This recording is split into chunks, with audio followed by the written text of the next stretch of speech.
जी, हम लोग all India insurance employees association के तरफ से सारे सेंटर्स पर हम लोग घूम रहे हैं और एम्प्लॉयज़ के मीटिंग को एड्रेस कर रहे हैं। इनफैक्ट हमारे सामने में 2 मुद्दे अभी ऐसे हैं जो काफ़ी ज्वलंत मुद्दे हैं। सबसे पहला है हमारा वेज रिवीजन 53 महीने से हम लोगों को अभी तक सेटल नहीं हुआ है हमारा। 1/8/2017 से वो ड्यू है और फाइनेंशियल सेक्टर में बाकी सभी जगहों का वेज रिवीजन सेटल हो चुका है।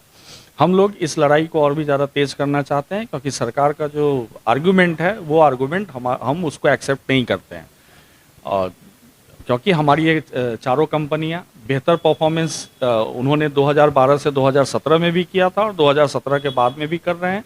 और जहां तक कि सरकार के ये एम्प्लॉयज़ के कंट्रीब्यूशन का सवाल है तो प्रीमियम के ग्रोथ में और क्लेम सेटलमेंट में, मार्केट शेयर को रखने में, ये सब में हमारे एम्प्लॉयज़ काफ़ी शानदार ढंग से डेडिकेटेड और कमिटेड होकर के काम किए हैं और जिसका स्टैटिस्टिक्स हमारे पास में है। दूसरा जो मुद्दा है, आप लोग सब जानते हैं कि प्राइवेटाइजेशन का अब एक ही झटके में general insurance business nationalisation amendment act 2021 को राज्यसभा में किस परिस्थिति में पास किया गया था आप लोगों को मालूम है। बहुत जल्दी से और मार्शल को ला करके एक तरह से उसको जो पास किया गया वो हम लोग कहते हैं वो मेजॉरिटी के आधार पर पास नहीं किया गया, अपने लोकसभा राज्यसभा में संख्या के आधार पर नहीं हुआ पास, बल्कि राज्यसभा में वो फिजिकल फोर्स लगा करके उसको पास किया गया। और ये जो बिल जो है ये एक बार पास हो जाने के बाद में जो हमारी चारों कंपनियां हैं जो आज से 50 साल पहले जो जिनको प्राइवेटाइज ये नेशनलाइज किया गया था, ये देखते हुए कि प्राइवेट सेक्टर काफ़ी गलत काम कर रहे थे और काफ़ी जितने भी प्रैक्टिसेस थे वो लोग कर रहे थे, इस चीज़ को ख़त्म करने के लिए नेशनलाइज किया गया था।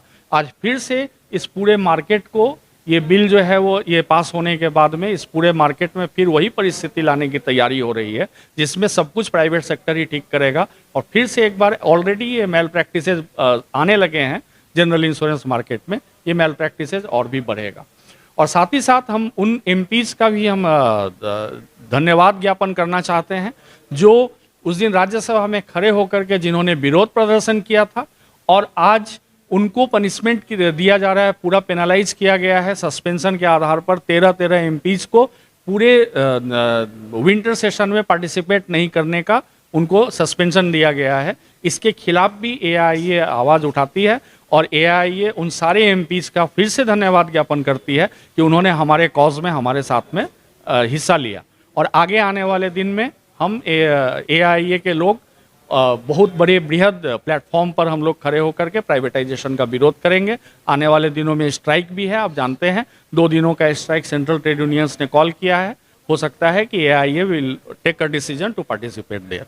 Thank you. ਅੱਜ ਪਬਲਿਕ ਸੈਕਟਰ ਜਨਰਲ ਇੰਸ਼ੋਰੈਂਸ ਕੰਪਨੀਆਂ ਦੇ EMPLOYEES ਦੀ ਇੱਕ ਮੀਟਿੰਗ ਲੰਚ ਆਵਰ ਦੇ ਦੌਰਾਨ ਓਰੀਐਂਟਲ ਇੰਸ਼ੋਰੈਂਸ ਕੰਪਨੀ ਦੇ ਦਫ਼ਤਰ ਵਿਖੇ ਹੋਈ। ਉਸ ਦਫ਼ਤਰ ਦੇ ਵਿੱਚ ਸਾਥੀ ਸੰਜੇ ਝਾ ਕਲਕੱਤਾ ਤੋਂ secretary all India insurance EMPLOYEES association ਦੇ ਉਹਨਾਂ ਨੇ ਸਪੈਸ਼ਲ ਐਡਰੈਸ ਕੀਤਾ। ਜਿਹੜੇ ਕਰਮਚਾਰੀਆਂ ਦੀਆਂ ਮੁੱਖ ਮੰਗਾਂ ਨੇ, ਮੁੱਖ ਮੰਗਾਂ ਦੇ ਵਿੱਚ ਜਿਹੜਾ ਸਾਡਾ ਵੇਜ ਰਿਵੀਜ਼ਨ ਹੈ 1/8/2017 ਤੋਂ ਡਿਊ ਹੈ ਤੇ ਸਰਕਾਰ ਜਿਹੜੀ ਹੈ LIC ਦੇ ਵਿੱਚ ਵੀ ਵੇਜ ਸੈਟਲਮੈਂਟ ਕਰ ਚੁੱਕੀ ਹੈ, ਬੈਂਕਸ ਦੇ ਵਿੱਚ ਵੀ ਵੇਜ ਸੈਟਲਮੈਂਟ ਕਰ ਚੁੱਕੀ ਹੈ, ਲੇਕਿਨ ਸਾਡੀ ਵੇਜ ਸੈਟਲਮੈਂਟ ਦੇ ਉੱਤੇ ਨਾ ਨੁਕਰ ਕਰ ਰਹੀ ਹੈ। ਜਦਕਿ ਸਾਡੀ ਜਿਹੜੀ ਪ੍ਰੋਡਕਟਿਵਿਟੀ ਹੈ, ਉਤਪਾਦਕਤਾ ਸਾਡੀ ਪਹਿਲੇ ਤੋਂ ਵਧੀ ਹੈ। ਪਰ ਇੰਪਲਾਈ ਅੱਗੇ ਅਸੀਂ 54 ਲੱਖ ਰੁਪਈਆ ਪ੍ਰੀਮੀਅਮ ਕਰਦੇ ਸੀ, ਅੱਜ ਸਾਡੀ ਜਿਹੜੀ ਪਰ ਕੈਪਟਾ ਪ੍ਰੀਮੀਅਮ ਇਨਕਮ ਹੈ 1 ਕਰੋੜ 30 ਲੱਖ ਰੁਪਈਏ ਹੈ। ਸਾਡੀ ਜਿਹੜੀ ਪਰ ਕੈਪਟਾ ਪ੍ਰੋਡਕਟਿਵਿਟੀ ਵੀ ਵਧੀ ਹੈ, ਪਰ ਕੈਪਟਾ ਪ੍ਰੋਫਿਟੇਬਿਲਿਟੀ ਵੀ ਵਧੀ ਹੈ, ਲੇਕਿਨ ਸਰਕਾਰ ਸਾਨੂੰ ਵੇਜ ਰਿਵੀਜ਼ਨ ਤੋਂ ਦੇਣ ਤੋਂ ਨਾ ਨੁਕਰ ਕਰ ਰਹੀ ਹੈ।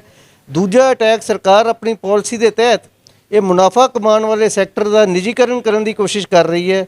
ਇੰਸ਼ੋਰੈਂਸ EMPLOYEES ਨੇ ਇਸ ਮੀਟਿੰਗ ਦੇ ਵਿੱਚ ਇਹ ਰਿਜ਼ੋਲਵ ਕੀਤਾ ਜਨਰਲ ਇੰਸ਼ੋਰੈਂਸ EMPLOYEES ਨੇ ਵੀ ਅਸੀਂ ਸਰਕਾਰ ਦੀਆਂ ਇਹਨਾਂ ਨੀਤੀਆਂ ਦਾ ਡਟ ਕੇ ਵਿਰੋਧ ਕਰਾਂਗੇ ਤੇ ਆਪਣਾ ਜਿਹੜਾ ਵੇਜ ਰਿਵੀਜ਼ਨ ਦਾ ਜਿਹੜਾ ਸਾਡਾ ਬਣਦਾ ਹੱਕ ਹੈ ਉਹਨੂੰ ਲੈ ਕੇ ਹੀ ਰਵਾਂਗੇ। Thank you.